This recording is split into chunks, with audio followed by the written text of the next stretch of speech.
오늘도 귀한 자리에 나오신 우리 성도님들을 환영합니다. 우리도 오늘 예배자로서 하나님을 경배할 때 하나님께서 우리의 그 경배를 기뻐 받으실 줄 믿습니다. 우리 옆에 분들과 잠시 한번 인사하고 예배를 드리겠습니다. 네, 반갑습니다. 이제 자리에서 다 일어서셔서 찬송 2장 함으로 하나님께 예배를 드리도록 하겠습니다.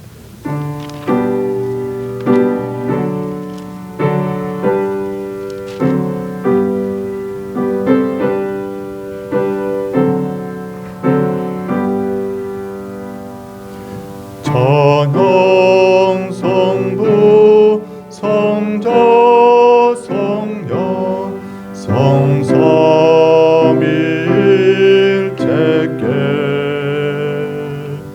영원 무궁하기까지 영광을 돌리세. 영광을 돌리세.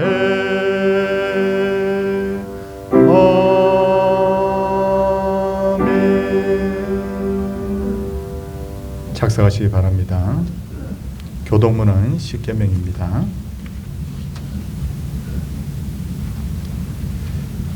제1은 너는 나 외에는 다른 신들을 내게 두지 말라.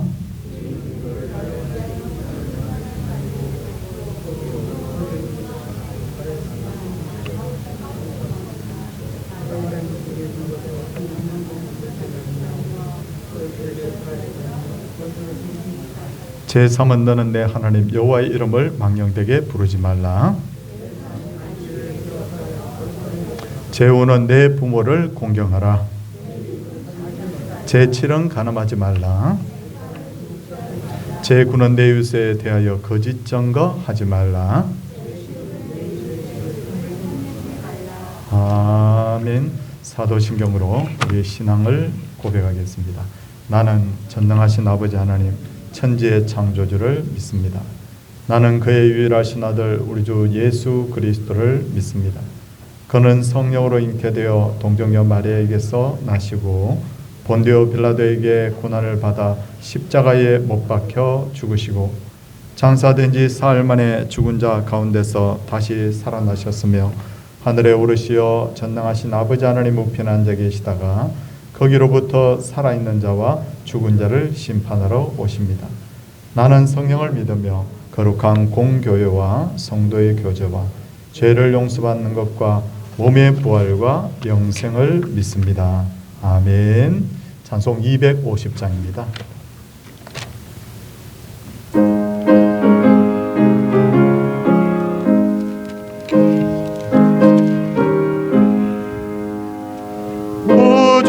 십자가 보혈로 죄 씻음 받고 원하네. 내 죄를 씻으신 주 이름 찬송합시다. 찬송합시다. 찬송합시다. 내 죄를 씻으신 주 찬송합시다. 죄악을 속하여 주신 주 내 속에 들어와 계시네. 십자가 앞에서 주 이름 찬송합시다. 찬송합시다. 찬송합시다. 내 죄를 씻으신 주 이름 찬송합시다. 주 앞에 흐르는 생명수 날 씻어 정하게 하시네. 내 기쁨 정성을 다하여 찬송합시다. 찬송합시다. 찬송합시다. 내 죄를 씻으신 주 이름 찬송합시다.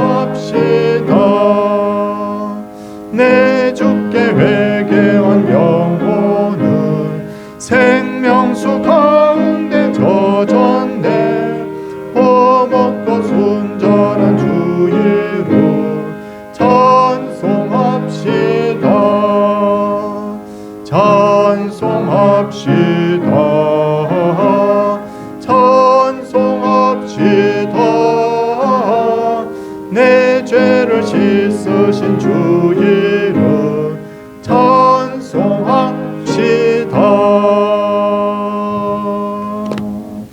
정훈 집사님께서 기도 인도하시겠습니다.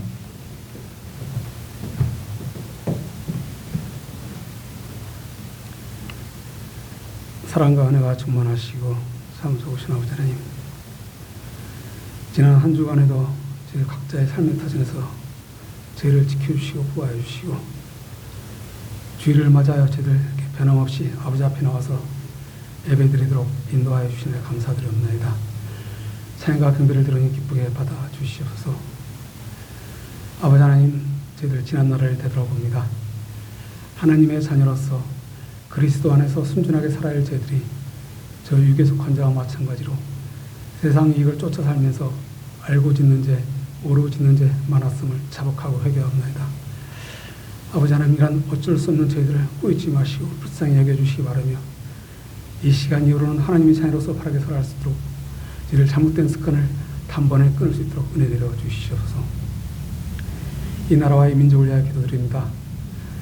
수천 년 동안 우상 숭배에 빠져서 멸망할 수밖에 없었던 이 민족에게 지금처럼 평화 주시고 부강하게 하여 주시네 감사드립니다. 그럼에도 불구하고 많은 백성이 악하여 아버지 은혜를 잊고 있습니다. 아버지를 떠나고 살고 있습니다. 이럴 때 우리 한국교회와 서울동산교회가 우리로 인하여 이 땅에 변화되기를 원하옵나이다. 특히 우리 서울동산교회가 이 지역에 어려운 이웃을 도움으로써 아버지 말씀을 전하는 힘쓰므로써 아버지 영광이 드러나기 원하옵나이다. 아버지 하나님, 이 교회 조직이 더욱 활성화되게 하여 주시기 바라며 인원도 배가 되게 하여 주시기 바라며 재정도 풍부하게 해주시기 바라며 또한 전도회와 부역모임, 주일학교까지 모든 조직이 더욱 활성화되게 하여서 아버지 영광 드러나는데 아버지 말씀 전하는데 부족함이 없도록 하게 하여 주시옵소서. 여기에 애쓰고 있으신 우리 목사님을 비롯한 교육자님들 지혜와 명철을 주시고 깊은 통찰력과 섬기는 리더십으로서 이 공동체를 잘 이끌어가게 하여 주시옵소서. 또한 여기 우리 모든 성도님들도 다 같이 동참하기를 원합니다. 항상 저희들 정결케 하게 하시고 바라오며 매일매일 말씀을 읽고 묵상으로서 아버지 뜻이 무엇인지 깨닫는 저희들에게 하여 주시옵소서. 또한 저희들 각자 삶에 있어서 노력하는 바가 있습니다. 소원하는 바가 있습니다. 이 노력하는 바가 헛되이 되지 않도록 하게 해주시기 바라며 또한 소원하는 바가 만에 하나 아버지의 뜻에 맞지 않는 잘못된 구함이라면 바르게 구할 수 있도록 변환시켜 주시옵소서. 일이 잘 된다고 해서 교만해지고 나태해지지 않도록 하시고 또 어떻게 하다 보면 안 될 수 있는데 이로 인해서 낙담하여서 아버지를 떠나진 그런 우리를 범하지 않도록 저희를 지켜주시옵소서. 또한 저희들 너무나 연약하다 보니 아픈 성도 있습니다. 치료해 주시고 회복시켜 주시옵소서. 이 아픔이 하루속히 사라지게 해 주시기 바라며 또한 이 고통이 고통으로 끝나는 것이 아니라 이 고통을 통해서 아버지께 더욱 다가가는 시간, 더욱 다가가는 자리가 되게 하여 주시기 바라며 또한 이 자리에 나와서 아버지를 찬양하고 경배함으로써 우리 모두의 기쁨이 되게 하여 주시옵소서. 아버지 하나님, 특히 우리 젊은 청년들, 수고하고 있는 젊은 청년들 앞날을 예배해 주시기 바라며 이 불확실한 시대에 확신을 가지고 나아갈 수 있도록 하게 해 주시기 바라며 또한 젊다 보니 겪을 수 있는 어떤 실수나 잘못이나 사망의 음침한 골짜기를 다니지 않도록 성령님께서 꼭 지켜주시옵소서. 또한 여기 모인 저희들도 오늘 또 주일을 주일답게 보내게 하게 해주시고 먼저 믿은 사람으로서 세상에 본이 되게 하시고 선으로 악을 이기고 뱀과 같은 지혜와 비둘기 같은 순결한 마음으로 세상의 영적 싸움에서 승리하게 하여 주시옵소서. 또한 저희들뿐만 아니라 이 땅의 마른 미자리굴의 눈물을 닦아 주시고 저 북녘 땅에 있는 우리 지하교인들 지켜주시고 보호해 주시기 바라며 아버지 말씀을 들고 저 오지의 이방 나라에 나가 있는 선교사님들도 동행하여 주시기 바랍니다. 또한 이 나라에 뿐만 아니라 이 전 세계 아직도 전쟁 중에 있는 우크라이나나 아프가니스탄을 통한 이 전 세계 아버지의 그 능력이 편람하여지고 이 세계를 아버지의 능력으로서 회복되기를 원하며 그리고 그 무엇보다도 이 예배 아버지 홀로 영광 받기 원하며 이 모든 것을 예수님 이름으로 기도드렸사옵나이다. 아멘.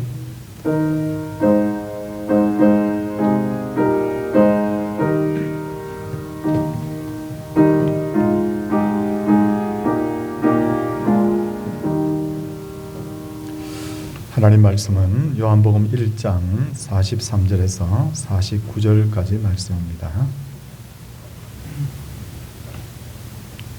43에서 49절. 이튿날 예수께서 갈릴리로 나가려 하시다가 빌립을 만나 이르시되 나를 따르라 하시니 빌립은 안드레와 베드로와 한 동네 베세다 사람이라. 빌립이 나다나엘을 찾아 이르되 모세가 율법에 기록하였고 여러 선지자가 기록한 그 일을 우리가 만났으니 요셉의 아들 나사렛 예수니라. 나다나엘이 이르되 나사렛에서 무슨 선한 것이 날 수 있느냐. 빌립이 이르되 와서 보라 하니라. 예수께서 나다나엘이 자기에게 오는 것을 보시고 그를 가리켜 이르시되 보라 이는 참으로 이스라엘 사람이라. 그 속에 간사한 것이 없도다.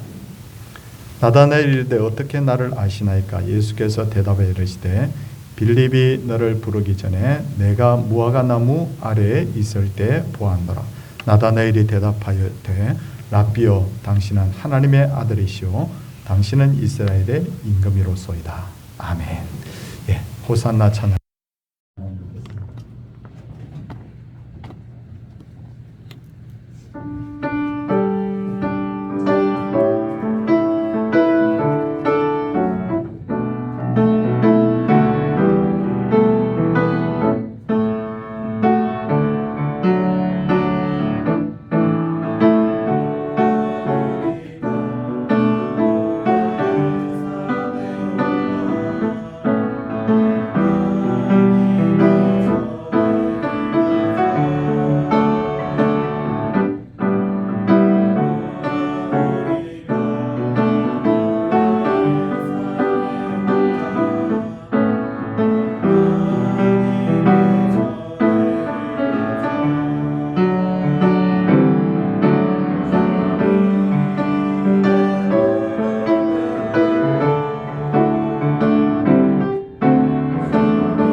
예수님을 믿고 처음 교회에 나오게 되면 누구든지 다 전도하라는 말을 자주 듣게 되는데 전도하라는 말을 들으면 각자의 반응이 다 다른데 어떤 이는 전도에 대해서 나는 아무리 이야기해도 전혀 관심이 없고 어떤 이는 그래 전도해야지 하고 아주 적극적으로 나서는 분이 있고 어떤 이는 전도는 해야 되겠지만 내가 성경에 대해서 좀 더 알고 믿음이 자라면 그때 내가 전도를 하겠다라고 생각을 합니다. 그렇다면 전도는 언제부터 해야 되는 걸까요? 요한복음 1장을 보면 예수님을 믿은 즉시 전도를 한 것을 볼 수가 있는데 세 가지 예를 들게 되면 요한복음 우리가 읽은 그 본문의 바로 앞에 35절에서 37절을 보면요.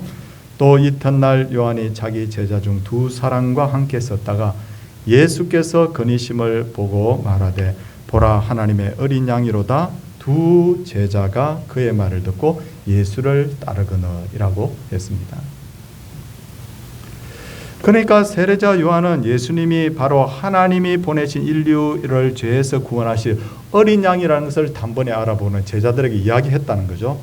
바로 그 제자들에게 그 사실을 알렸고 그의 두 제자는 세례자 요한의 말을 듣고 그 즉시로 예수님을 따른 것을 볼 수가 있습니다. 두 번째 예는 바로 그 다음인데 요한복음 1장 40절에서 42절을 보시면 안드레는 예수님이 메시아인 것을 알아보고는 그가 먼저 자기 형제 시몬을 찾아 말하되 우리가 메시아를 만났다 하고 데리고 예수께로 오니라고 했습니다. 그러니까 안드레는 예수님을 믿은 즉시 만난 즉시 그의 형제 시몬 베드로에게 그것을 전했던 것을 볼 수가 있어요. 그뿐 아닙니다. 그 다음 성경 구절을 보면 요한복음 1장 45절을 보시면 빌립이 나다나엘을 찾아 이르되 모세가 율법에 기록하였고 여러 선지자가 기록한 그 일을 우리가 만났으니 요셉의 아들 나사렛 예수니라 라고 했습니다. 역시나 빌립도 마음에 예수님을 자신의 구주로 영접하자마자 바로 친구 나다나엘에게 그것을 전했던 것을 볼 수가 있어요. 이러보건대 전도는 예수님을 믿자마자 하는 거예요. 나는 초신자이기 때문에, 나는 성경에 대해서 잘 모르기 때문에 전도할 수 없다고 생각하는 것은 인간적인 어떤 차원에서 보면 충분히 우리가 이해가 가지만 성경적 어떤 차원에서 보면 그것은 아니라는 겁니다. 그렇다면 내가 지금 예수님을 믿기는 믿는데 정말 성경에 대해서 아는 게 별로 없다면 어떻게 하죠? 그냥 누군가를 전도 대상자를 만나서 막 되는 대로 말을 꾸미고 막 성경에도 없는 내용인데 마치 있는 양 그렇게 우리가 그렇게 복음을 전할 수는 없지 않습니까? 이럴 때 가장 좋은 방법은 바로 빌립이 사용했던 방법이에요. 요한복음 1장 46절을 보면 나다나엘이 이르되 나사렛에서 무슨 선한 것이 날 수 있느냐라고 빌립에게 질문을 던졌을 때 그 다음에 보니까 빌립이 이르되 와서 보라 하니라. 바로 이겁니다. 예수님을 분명히 메시아인 것은 알아봤지만 그분에 대해서 지금 아는 게 빌립은 이제 금방 만났기 때문에 아는 게 없으니까 이렇게 말한 거죠. 빌립처럼 우리가 정말 말할 수 없는 뭔가 내 마음속에 예수님이 구주인 것은 알긴 아는데 표현이 잘 안 된다고 하면 교회 한번 와 보세요. 그리고 예수님에 대해서 한번 와서 들어보세요. 배워보세요. 우리가 이렇게 말을 할 수 있다는 겁니다. 이처럼 전도는 내가 모든 것을 알고 난 후에 하는 게 아니죠. 단 하나, 정말로 예수님이 나의 구주라는 것을 깨달은 사람이라면 누구든지 적시로 전도해야 합니다.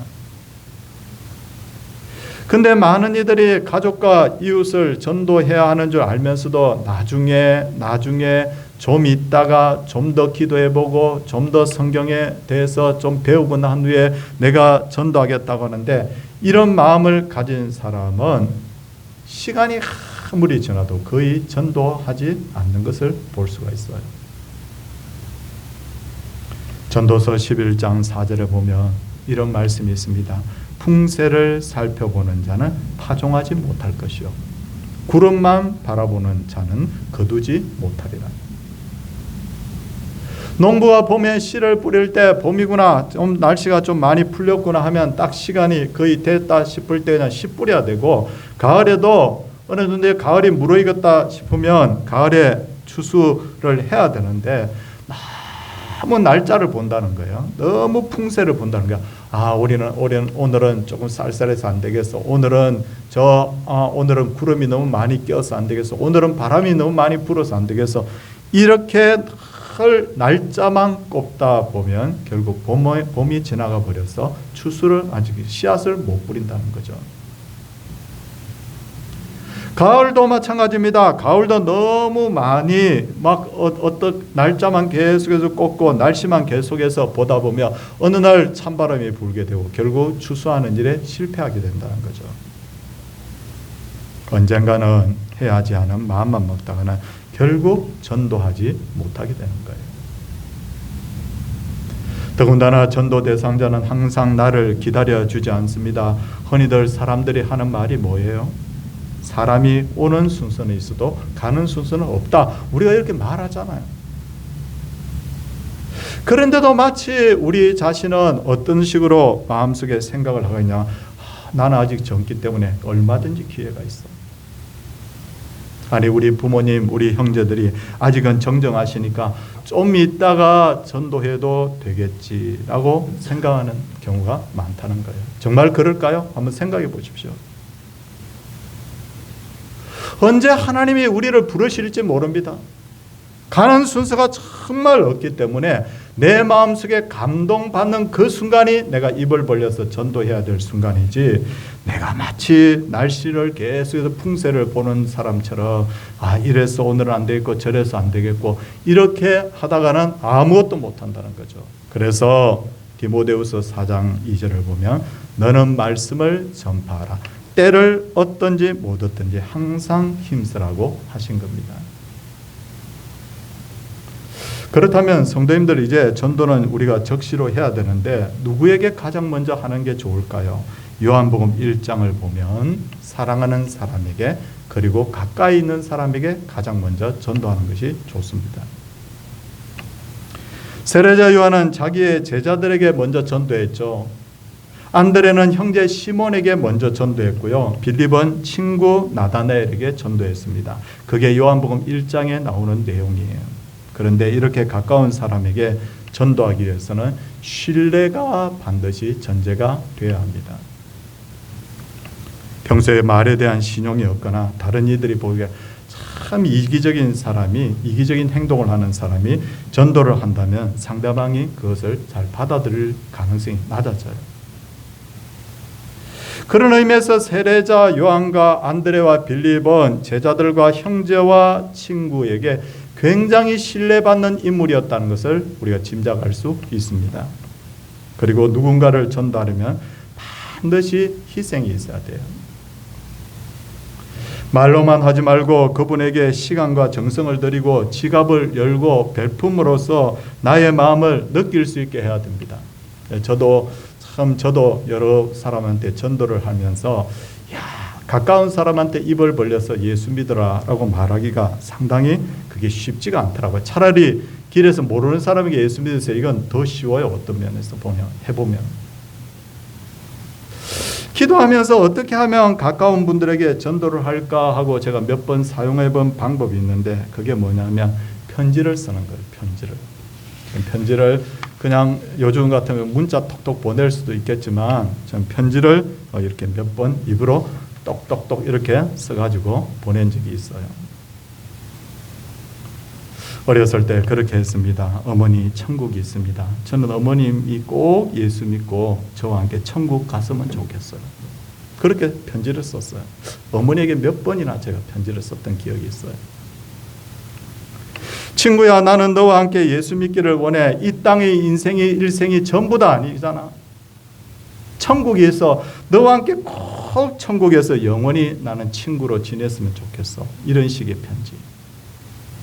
자녀들에게도 한번 해보시기 바랍니다. 자녀들에게도요, 입을 벌려서 대화를 하려고 하면 잘 안 되잖아요, 솔직히.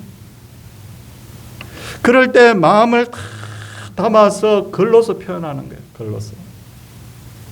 문자가 아니고 오히려 아날로그식으로 글로서 내 마음을 담아서 한번 표현해 보시기 바랍니다. 참 생각해 보면 참 그걸 실천해 보면 정말 효과가 있었던 것을 저는 몇 번 경험을 한 적이 있어요. 그렇다면 빌립은 예수님을 누구라고 소개를 했을까요? 이게 바로 전도 복음의 바로 내용이 될 수 있는데, 요한복음 1장 45절을 한번 보시기 바랍니다. 45절을 보시면 빌립이 나다나엘을 찾아 이르되 모세가 율법에 기록하였고 여러 선지자가 기록한 그 일을 우리가 만났으니 요셉의 아들 나사렛 예수니라 라고 소개를 했습니다.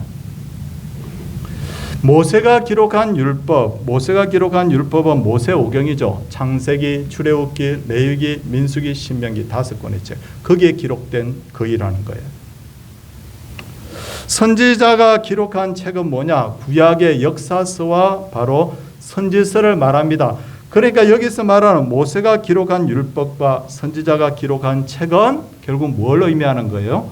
바로 구약 성경 전체가 말하는 거라는 거죠. 구약 성경 전체를 가리키는 거죠. 구약 성경은 특별히 굉장히 어려운 책입니다. 그 내용을 제대로 공부하려면요, 수십 년 동안 공부를 해도 부족합니다. 너무 그 내용이 방대해서 정말 제대로 공부하려고 하면 한 평생을 다 투신을 해도 정말 부족할 정도의 많은 내용이 있습니다. 그런데 그 그 주제는 너무 단순해요. 구약성경에 그렇게 어려운 책이지만 그 주제가 단순하고 명쾌한데 그 주제가 뭐냐면 인간은 죄인이고 인간들의 죄를 해결하기 위해서 하나님의 아들이신 메시아가 오실 것이다. 이겁니다. 그러니까 인간이 죄인됨과 예수 그리스도께서 오신다는 것이 바로 구약 성경의 바로 주제인데 달리 표현하자면 구약 성경에 대한 많은 역사적 어떤 신학적 지식을 가지고 있다 하더라도 이 주제 예수 그리스도를 놓쳐버리면 결국은 구약 성경을 모르는 것과 같다는 거예요. 이게 핵심이니까. 그런 차원에서 보면 빌립은 평소에도 이 나다나엘하고 구약 성경에 대해서 공부를 하고 있었던 것 같아요. 구약 성경의 주제인 하나님의 아들이신 메시아가 곧 오실 것이라는 것을 그들이 굳게 믿고 있었던 것 같아요. 그러니까 갑자기 이 빌립이 야 친구야, 우리가 그동안 그렇게 공부했던 그 구약 성경에서 말한 그 율법의 기록가 있고 선지자 기록한 그 일을 내가 지금 만났어, 이렇게 돼버리는 거예요. 딱 접촉점이 형성되잖아요. 이런 모습은 세례자 요한과 안드레에게서도 찾아볼 수 있는데 방금 빌립은 구약 성경에서 말한 그 일을 만났다고 한 반면에 세례자 요한은 제자들에게 뭐라고 말합니까? 하나님의 어린 양이 저분이다, 그렇게 말하죠. 이것도 구약 성경의 주제죠. 안드레는 형제 시몬에게 뭐라고 합니까? 내가 메시아 만났다고 그러잖아요. 이게 구약 성경의 다 주제잖아요. 바로 하나님의 아들 오실 그분이 바로 어린 양이시고 바로 메시아다. 이 표현들이 전부 다 뭐냐면 사실 구약 성경의 바로 주제, 바로 예수 그리스도를 나타내는 말씀인 거예요. 이게 바로 복음의 내용이에요. 그렇다면 이 빌립으로부터 이 전도를 받은 나다나엘의 반응이 어땠는가를 한번 살펴보기를 원하는데요. 예수님은 본래 수도 예루살렘 근처에 베들레헴하고 예루살렘하고 굉장히 가깝게 붙어 있습니다. 서울에서 의정부 정도 될까요? 그 정도밖에 안 돼요. 근데 예수님은 거기서 태어나셨지만 나사렛 동네에서 사셨죠. 어린 시절부터 나사렛 동네에서 살았기 때문에 사람들은 그를 나사렛 예수라고 불렀어요. 나사렛은 어떤 지역이냐면 저 북쪽에 저 국경 근처에 있는 마을 도시예요. 그러다 보니 그곳에는 많은 이방인들이 섞여 살았고 이방의 문화들이 침투해 있었습니다. 유대인들이 얼마나 순수 열통을 강조합니까? 그러니 나사렛 사람 너무 싫어했어요. 거기다가 그곳은 어려운 지역이었기 때문에 사회적으로 하층민들이 많이 모여 살았어요. 그러므로 사람들이 예수님을 나사렛 사람, 우리는 지금 기도할 때 마지막에 나사렛 예수님의 이름으로 기도합니다 이러면 너무 좋죠. 너무 좋은데, 그리고 우리가 지금 한번 생각해 보면 십자가 이러면 너무 좋잖아요. 근데 그 당시에 어떤 문화적인 것을 볼 때 나사렛 사람은 엄청 비하하는 것, 십자가 그러면 사람들이 고개를 흔들 만큼 끔찍한 사형 도구잖아요. 그 예수가 나사렛 사람이래, 이 말은 뭐냐면 예수님을 너무너무 비하를 하는 거예요. 우리식으로 표현하면 예수님이 저 경기도에서 태어났지만 저 북쪽의 저 한경도 산골쯤에서 자라나셨다는 거죠. 그 촌에서 뭐 그렇게 대단한 게 날 수 있어 라는 그런 표현으로 볼 수가 있는 거예요. 그러므로 나다나엘이 나사렛에서 무슨 선한 것이 날 수 있느냐 한 것은 나사렛이 어떤 시골 마을인지를 그가 알고 지금 이 말을 하고 있는 거예요. 그 말이 안 돼. 그런 거죠. 더군다나 목수 요셉의 아들이라고 하죠. 요셉의 아들이죠. 이 예수님 마가복음 6장 3절에 보니까 목수 요셉의 아들이었을 뿐만 아니라 예수님은 마리아의 아들 목수라고 표현이 되어 있습니다. 예수님도 목수 일을 하셨다는 걸 정확하게 알 수가 있죠. 요즘 유럽에서는 목수를 구하지 못해서 너무너무 힘들대요. 목수들의 연봉 수준이 대기업 어떤 그런 연봉 수준 정도 되는데도 목수를 구할 수가 없대요. 하려고 하는, 이 일을 하려고 하는 사람이 없으니까. 목수 요즘 너무 좋아요. 근데 예수님 당시에는 목수, 대장장이, 어부, 거기다가 의사 요즘 의사 인기가 1인데 그 당시에는 의사 너무너무 천한 직업이었습니다. 공부는 많이 해야 되고 뭐 벌이는 안 되고 그런 직업이어서 노예나 하층민들이 주로 이 일을 했다고 해요. 앞으로 이제 의사에 대한 어떤 인식이나 사회적 그게 어떻게 바뀔지 모르는데 시대마다 이 직업에 대한 선호도가 달라지고 있어요. 그러므로 빌립이 소개한 예수라는 사람이 나사렛의 목수의 아들이라는 것을 전해들은 나다나엘은 도저히 그분만큼은 메시아일 수 없어, 그렇게 생각했던 거예요. 그런데 이런 이유 때문에 예수님을 믿지 못한 이들이 당시에 굉장히 많았습니다. 그들은 하나같이 적어도 메시아라면 왕자 정도는 돼야 되지 않아? 아니, 왕자는 바라지도 않겠어. 귀족의 자녀 정도는 돼야 되는 거 아니야? 아니, 대제사장이나 적어도 지식을 가진 사람이나 아니면 귀족 집안에서 정도 아들로 태어나야 되는 거 아니야? 사람들이 이런 선입견 때문에 예수님을 제대로 보지를 못했던 거예요.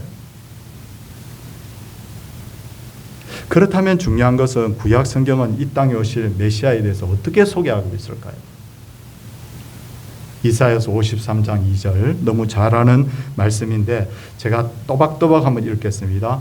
고운 모양도 없고 풍채도 없은즉 우리가 보기에 흠모할 만한 아름다운 것이 없도다. 그러니까 우리가 흔히들 그림에서 막 웨이버 막 은갈색 머리를 한 예수님의 모습, 그건 상상에 의해서 그려진 모습이고 예수님의 모습은 그게 아니었다는 거예요. 그분은 고운 모양도 없고 풍채도 없고 우리가 보기에 흠모할 만한 아름다운 것이 없다. 그러니까 너무너무 예수님 모습 자체는 뭐냐, 그냥 평범한 그런 수준 정도였다는 거죠. 그러므로 사람들이 예수님의 겉모습과 조건만 보고 그분이 메시아처럼 생겼구나, 저분은 메시아처럼 안 생겨서 이렇게 판단하는 것 자체가 성경적으로 맞지 않아요.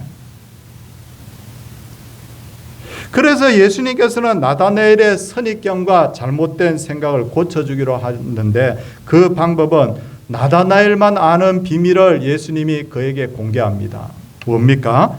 1장 48절 한번 보시기 바랍니다. 1장 48절 말씀에 보면 나다나엘이 이르되 어떻게 나를 아시나이까? 라고 했죠.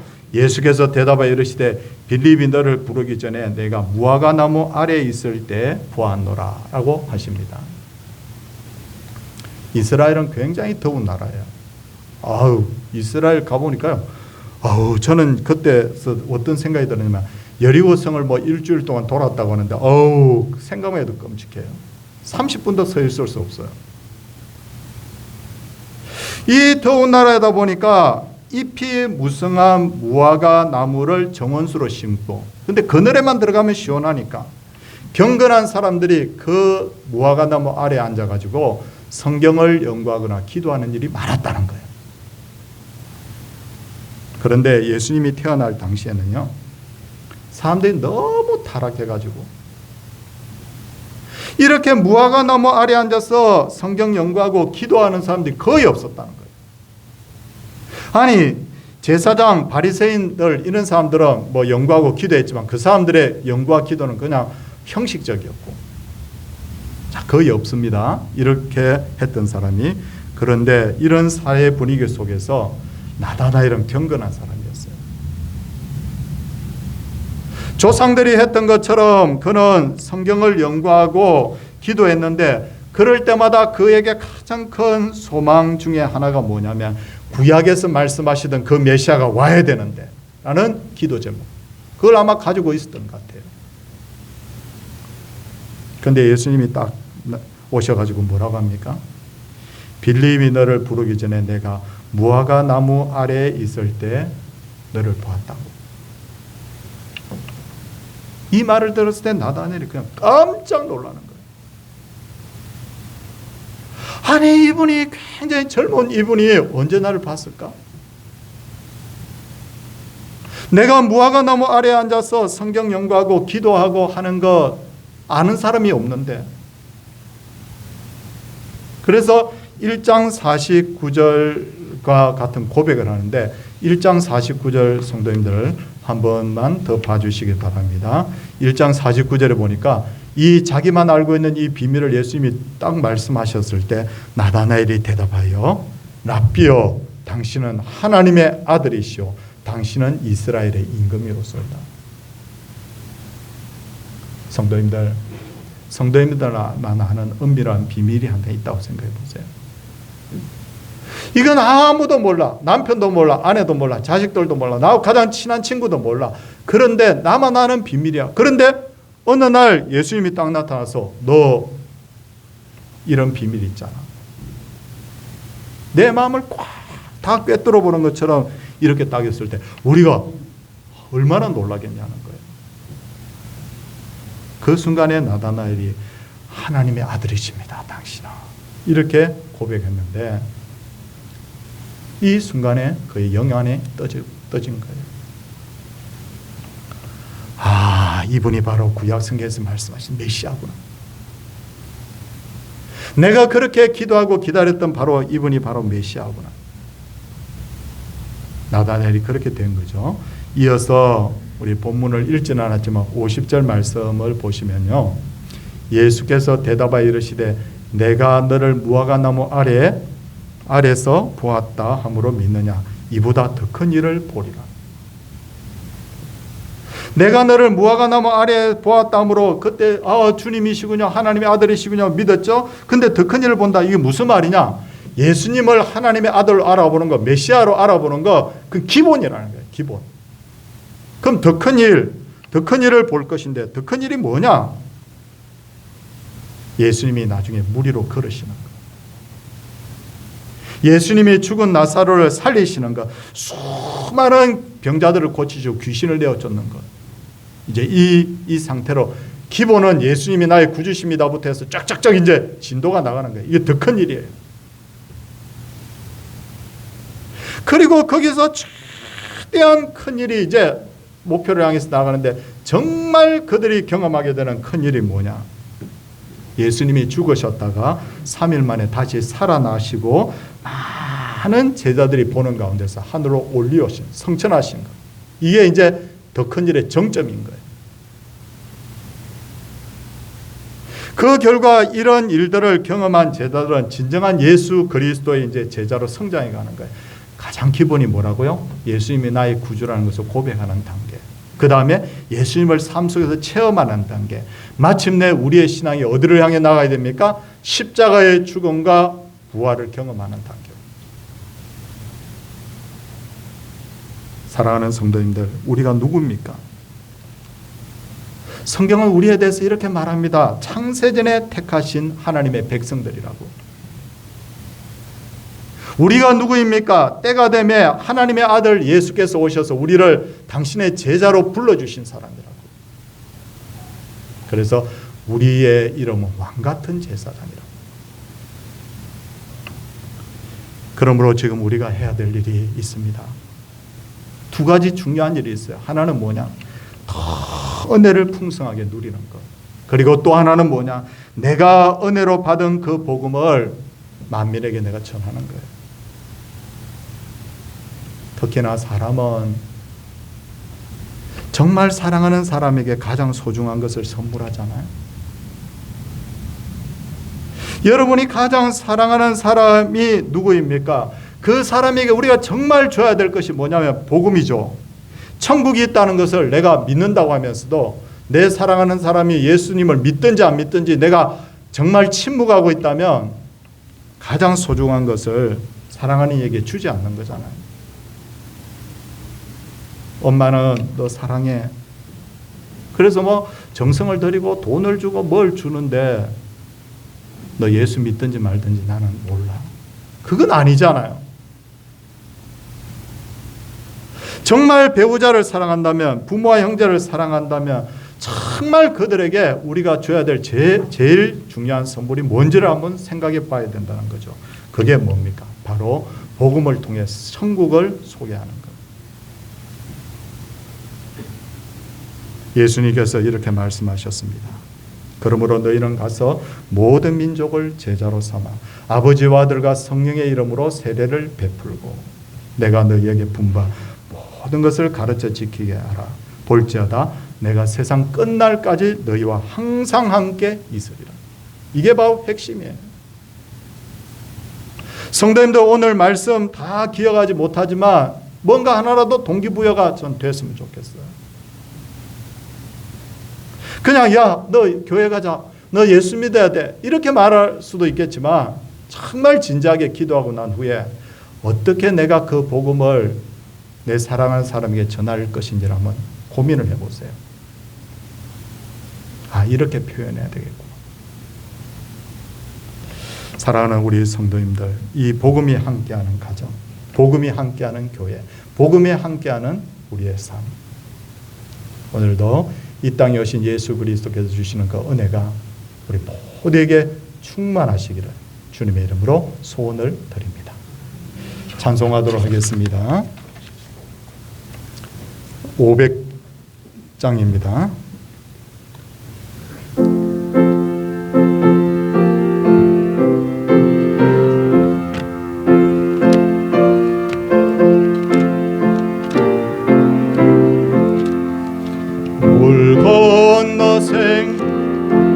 던지어라.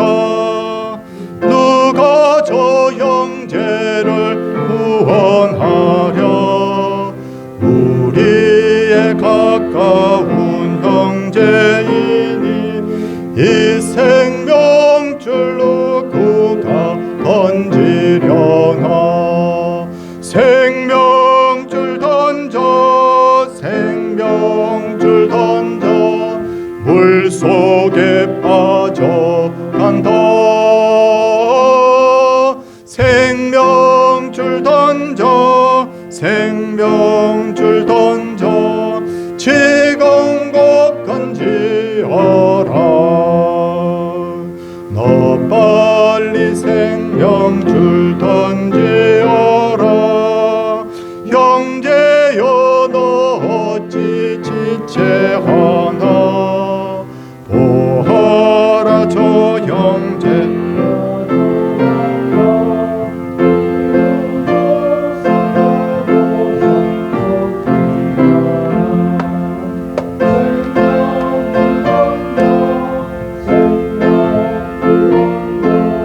물속에 빠져간다. 생명줄 던져, 생명줄 던져, 지금 곧 던지어라. 너 어서 생명줄 던지어라. 저 형제 지쳐서 허덕인다. 시험과 근심의 거센 풍파, 저 형제를 휩쓸어 돌아간다. 생명줄 던져, 생명줄 던져, 물속에 빠져간다. 생명줄 던져, 생명줄 던져, 지금 못 건지어라. 위험한 풍파가 쫓지라고 건너편 언덕에 이르리니. 형제여 너 어찌 지체하나. 곧 생명줄 던져서 구하라. 생명줄 던져, 생명줄 던져, 물속에 빠져간다. 생명줄 던져, 생명줄 던져, 지금 곧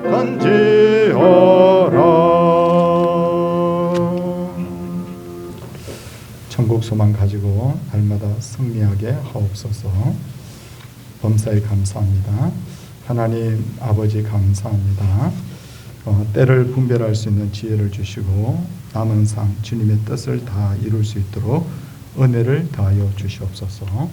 또 오늘 부활절 예물 하나님께 또 이렇게 드린 분이 계십니다. 기도하도록 하겠습니다. 하나님, 세상 사람들은 우리보다도 더 부자도 많고 또 더 높은 권력을 가지고 있는 이들도 있고 많은 지식을 가지고 있는 분들도 있지만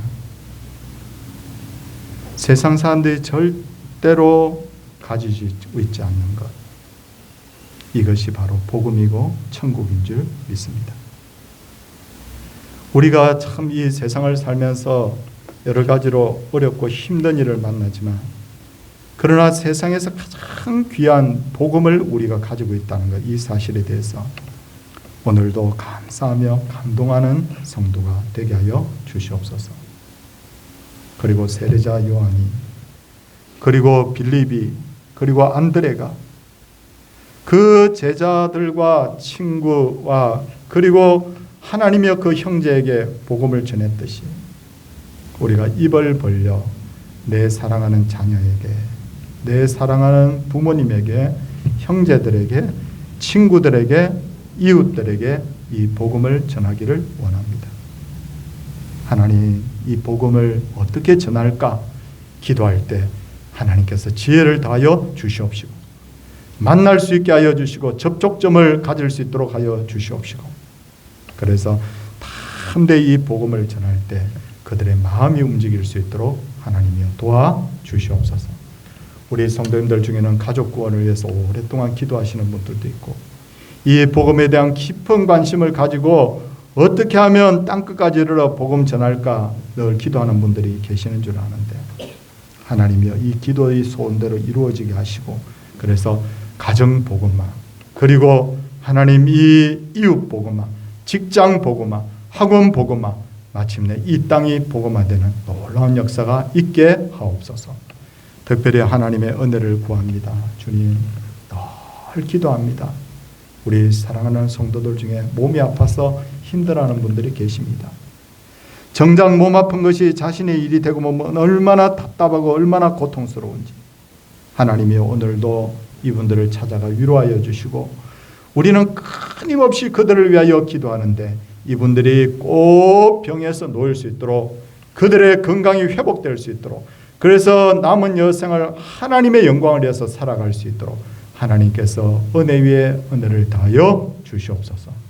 어려움 중에서 눈물 지으며 하나님 앞에 기도하는 기도의 제목을 가지고 있는 분들이 있습니다. 들어주시옵소서. 젊은이들이 앞으로 나아가야 될 인생의 방향을 놓고 기도하는 분들이 있습니다. 하나님이 젊은이들의 앞길을 주려 열어주시옵소서. 그래서 우리가 정말 하나님 중심으로 인생이 주님 열리고 또 열림으로 그때마다 하나님의 큰 영광을 드러내는 하나님의 사람들 되게 하옵소서. 오늘도 귀한 예물들 주 앞에 드렸습니다.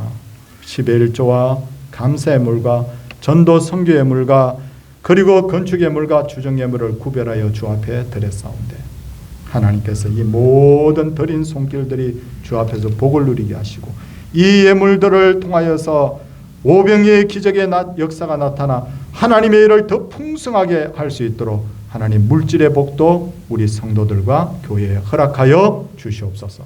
이 땅 평안케 하여 주시고 주의 교회들이 능력을 회복하게 하여 주시고 원근각지에서 나가 있는 선교사들을 하나님 붙들어 주시고 전쟁과 기근과 지진 중에서 고통하고 있는 저 열방의 민족들이 예수 그리스도 그 빛 대신 예수 그리스도를 발견할 수 있도록 하나님께서 그들을 찾아가 주시옵소서. 오늘도 은혜를 구하오며 예수님 이름으로 기도드리옵나이다. 아멘. 우리 찬송 일어서셔서 620장입니다.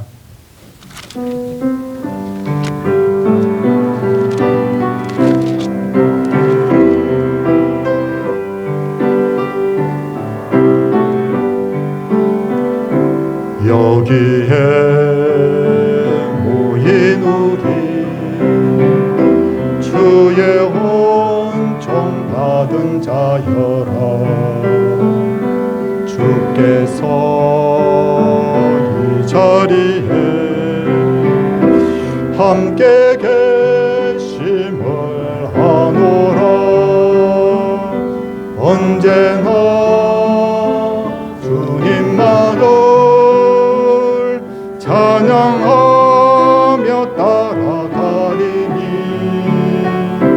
시험을 당할 때도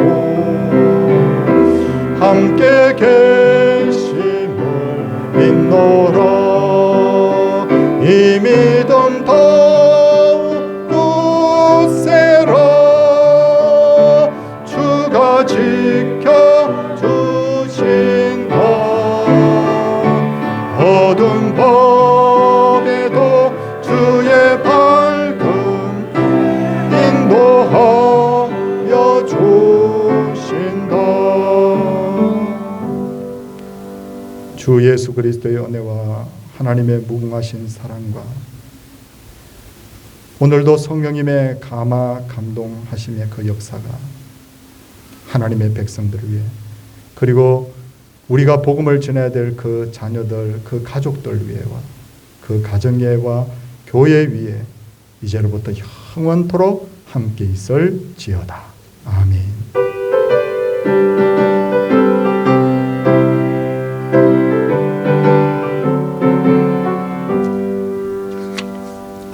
예, 자리에 착석을 해주시기 바라고요. 다음 주일 산부 예배, 오늘 사실 오후 예배가 일여전대 헌신 예배로 광고가 나갔었는데, 우리 일여전대 우리 장권사님이 독감으로 너무 많이 편찮으시고 해서 그래서 다음으로 또 연기를 그렇게 하도록 하고요. 다음 주일은 이남전대 헌신 예배로 드립니다.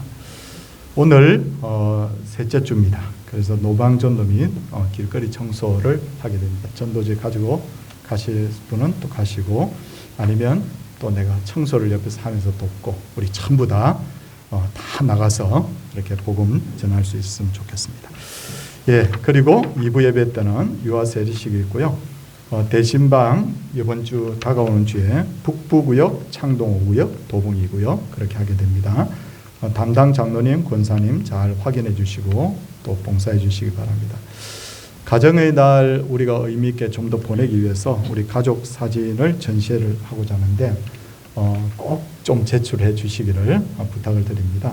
그리고 다음 주일은 우리 권사님들 다른 약속 잡지 마십시오. 3부 예배 후에 함께 산상기도에 가겠습니다. 여전대 원래 용산중앙교회당에서 내일 있고요. 그 다음에 서울중부내 북부시찰 수양에 우리 17일, 18일 양일간 있고 그렇게 되어 있습니다. 이제 4월달 고난주간을 중심으로 지나가고 5월달 이제 가정의 날들을 이제 우리가 예비를 하고 준비를 하고 있는데, 우리 참 행복하고 의미 있는 그런 날들로 계속해서 채워지기를 바랍니다. 이제 옆에 분들하고 같이 한번 인사하도록 하겠습니다. 인사합니다. 할렐루야.